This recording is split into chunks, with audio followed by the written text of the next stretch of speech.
আমাদের দুজনের ভালোর জন্য মনে হয় আমাদের আলাদা হয়ে যাওয়া ভালো। রাধা থামো, শোনো। আমাকে যেতে দাও, এই জঙ্গলই আমার শেষ। রাধা ফিরে এসো। আমার মাথা।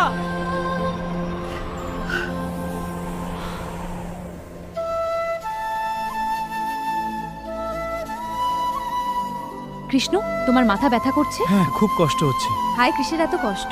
কৃষ্ণ, আমি নারদ এসেছি, চিন্তা নেই। নারদজি দেখুন কৃষ্ণকে, হ্যাঁ দয়া করুন। কৃষ্ণের মাথা ব্যথা একটা কারণে ঠিক হতে পারে, সেটা আমার জানা আছে। কেউ যদি শ্রীকৃষ্ণের মাথায় নিজের পায়ের ধুলো দিতে পারে তাহলে ঠিক হবে, কিন্তু হ্যাঁ, যে পায়ের ধুলো দেবে তার কিন্তু নরকে যাবে। তোমরা সবাই চলে যাচ্ছ? রাধা আমার মাথা।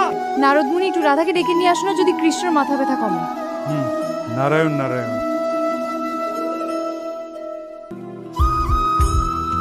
জয় শ্রীকৃষ্ণ।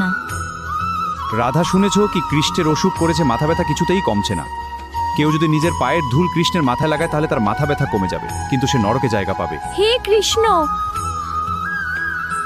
আমি নিজের পায়ের ধুলো দেব কৃষ্ণকে, তাহলে ঠিক হয়ে যাবে কৃষ্ণ, তাতে আমার নরকে জায়গা হলেই হবে।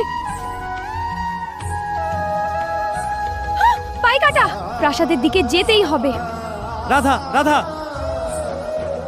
রাধে, আমার মাথা খুব ব্যথা করছে। কৃষ্ণ, চিন্তা করো না। না রাধা, তুমি এত বড় পাপ করতে পারো না, তাহলে যে তোমার নরকেও জায়গা হবে না। কৃষ্ণ যদি ঠিক হয়ে যায় আমার পায়ের ধুলো পেয়ে, তাহলে আমি নরকেও যেতে রাজি।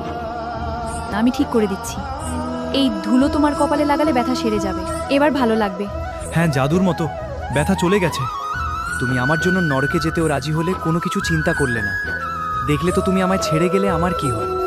আমাদের শরীর আলাদা হতে পারে, কিন্তু আমাদের আত্মা একই। হ্যাঁ কৃষ্ণ, তুমি ছাড়া আনিও নই। আমি ছাড়া তুমি নও। तो प्रेम से बोल